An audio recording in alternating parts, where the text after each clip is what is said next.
আমরা এর আগেও অনেকবার দাঁড়িয়েছি। আমরা আমাদের সহকর্মীদের উপর হামলার বিচারের দাবিতে এর আগেও অনেকবার দাঁড়িয়েছি, আপনারা দেখেছেন।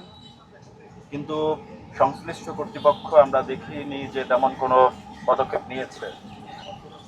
আমরা এবারও দাঁড়িয়েছি আমাদের স্নেহের ছোট ভাই, আমাদের সহকর্মী সিনিয়র যারা রয়েছেন, তারা ঈদ যাত্রায় বেশি ভাড়া নেয়ার বিভিন্ন অভিযোগ উঠেছে। সেই অভিযোগ বা বিভিন্ন ইনভেস্টিগেশন করতে গিয়ে বিভিন্ন বাস স্টপে কিন্তু আমরা দেখেছি তাদের উপর খুবই বাজেভাবে আক্রমণ করা হয়েছে, হামলা করা হয়েছে। আমরা দেখেছি যে আমাদের এক সহকর্মী সম্ভবত আহ, দেশের কণ্ঠ নামের একটি পত্রিকায় কাজ করে। তার মা, তিনি তার যে পোলার যে উপরে যে হামলা হয়েছে সেটা দেখে কিন্তু সম্ভবত তিনি মারা গেছেন, আমরা এমনটাও দেখেছি। আমরা দেখেছি আমাদের সহকর্মী শাহিন আলম জয়, কার্যনির্বাহী সদস্য মাল্টিমিডিয়া রিপোর্টার্স ইউনিটে, তার উপরে শাহবাগ থানার মধ্যে কিন্তু পুলিশের সামনে হামলা হয়েছে। এবং আমাদের বাংলা নিউজ 24-এর আবরার রাজ, তার উপরে হামলা হয়েছে। এছাড়াও অনেকের উপরে, আমাদের মাল্টিমিডিয়া সাংবাদিক থেকে শুরু করে টিভি চ্যানেল, পত্রিকা, প্রিন্ট, ইলেকট্রনিক্স সব ক্ষেত্রেই যারা কাজ করে তাদের উপর কিন্তু হামলা হচ্ছে। কিন্তু এর দায় কার? আমি প্রথমে বলবো, আমাদের যারা সহকর্মীরা আছেন, সিনিয়র যারা আছেন, বিভিন্ন অর্গানাইজেশন আছে, তাদের তাদেরও কিছুটা দায় রয়েছে। কারণ আপনারা যদি হস্তক্ষেপ করতেন, আপনারা যদি একটা শৃঙ্খলা নিয়ে আসতেন, আমরা মনে করি যে আমরা যারা তরুণ আছি, জুনিয়র যারা আছি, বা যারা এখন ফিল্ডে কাজ করছে, তাদের উপরে হয়তো কিছুটা হলেও এই ধরনের হামলা বা আক্রমণ করার আগে তারা ভাবতো যে না, সাংবাদিকদের মধ্যে ইউনিটি আছে, তাদের উপর হামলা করলে বা তাদেরকে আক্রমণ করলে আমাদের ফিডব্যাক, আমরা ভালো হবে না আমাদের ফিডব্যাক, বা আমরা শাস্তির আওতায় আসবো। এমনটা হলে হয়তো আমাদের উপরে যে হামলাটা এখন হয় এটা স্বাভাবিক হয়ে উঠেছে, সেটা আর হতো না। আমরা বলতে চাই, সাংবাদিক বা সংবাদকর্মী, গণমাধ্যম কর্মী, যেটাই বলি না কেন, আমরা সবাই কিন্তু সমাজের দর্পণ।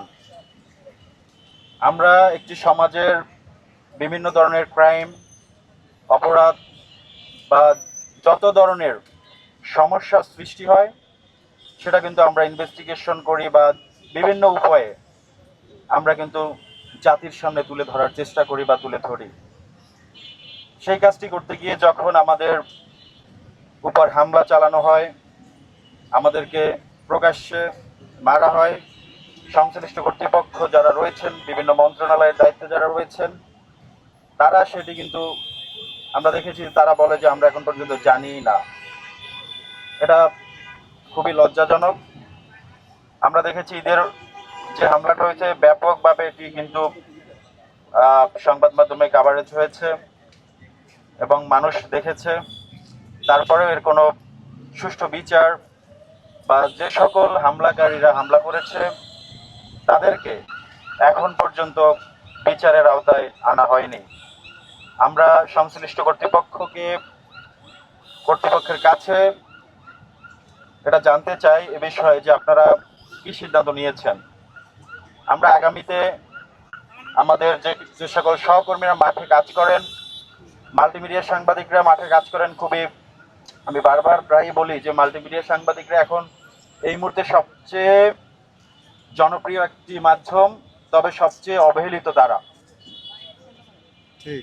তারা দেখেন একটি স্ট্যান্ড, একটি মাইক্রোফোন, একটি মোবাইল নিয়ে যে সংবাদটা কাভার করে, সেটি কিন্তু খুবই ঝুঁকিপূর্ণভাবে, তাদের কিন্তু কোনো সেফটি প্রোটোকল এমন কিছু থাকে না। তারপরে কিন্তু তারা সেই ঝুঁকি নিয়ে মানুষের, জাতির সামনে যে সকল সমস্যাগুলো তুলে ধরে সেটি কিন্তু বিরল। এর আগে আমরা দেখেছি বিভিন্ন আন্দোলন সংগ্রামে, বিভিন্ন আহ, আহ, এই ধরনের ক্রিটিক্যাল মোমেন্টে দেশের মাল্টিমিডিয়া সাংবাদিকদের যে অবদান, সেটি কিন্তু জাতি জাতি অস্বীকার করার সুযোগ নেই এখানে। আমরা সরকারের কাছে দাবি জানাই, এখানে হ্যাঁ কিছু রয়েছে আমাদের নামে বেনামে, আমি এর আগেও এ বিষয়ে কথা বলেছি যে অনেক নামে বেনামি যে সকল পোর্টাল পেজ অনিবন্ধিত কিংবা যারা সাংবাদিক পরিচয় দেয়, আপনারা এটাকে একটা শৃঙ্খলার মধ্যে আনেন। আমরা আবারও বলছি, আমরা মাল্টিমিডিয়া রিপোর্টার্স ইউনিটির পক্ষ থেকে দাবি জানাই, আপনারা একটি শৃঙ্খলার মধ্যে আমাদের যে মাল্টিমিডিয়া সাংবাদিকতাকে নিয়ে আসেন।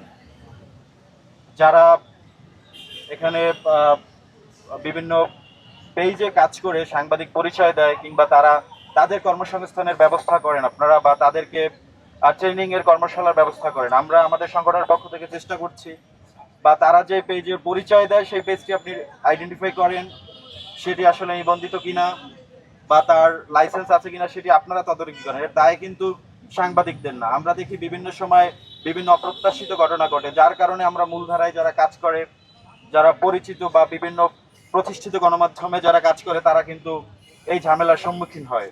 আমরা দেখেছি বিভিন্ন সময় বিভিন্ন সিন্ডিকেট বা বিভিন্ন গ্রুপ গিয়ে বিভিন্ন জায়গায় বিভিন্ন ধরনের অপ্রত্যাশিত ঘটনা ঘটায়, যার কারণে আমাদের পরিচিত যে মাল্টিমিডিয়া রিপোর্টার বা সাংবাদিক যারা রয়েছেন তারা কিন্তু সেটার যে কাউন্টার অ্যাটাক তার শিকার হয়। এটা কিন্তু আমাদের জন্য একটা বিব্রতকর অবস্থা সৃষ্টি করছে। তাই আমরা তথ্য মন্ত্রণালয় বা আমাদের সংশ্লিষ্ট যে কর্তৃপক্ষ যারা রয়েছেন, আমাদের গণমাধ্যমের বিভিন্ন সংগঠন রয়েছেন, আমরা আপনাদের কাছে দাবি জানাচ্ছি যে আপনারা এই বিষয়গুলো দেখে নজরদারিতে আনুন। আপনারা একটি সুশৃঙ্খল ইন্ডাস্ট্রি তৈরি করতে আমাদেরকে সহায়তা করুন। আমরা চাই মাল্টিমিডিয়া রিপোর্টার বা মাল্টিমিডিয়া ইন্ডাস্ট্রি বা মাল্টিমিডিয়া সাংবাদিকতা একটি সুশৃঙ্খল এবং ক্রিয়েটিভ সৃজনশীল ইন্ডাস্ট্রিতে পরিণত হোক। সেই প্রত্যাশা রেখে আমি আমার সংক্ষিপ্ত বক্তব্য শেষ করছি। অভিযোগ দেওয়া আছে, যাদেরকে এই যে প্রতিনিয়ত মারছে সে বিষয়ে আপনাদের সংগঠন থেকে কি করবেন?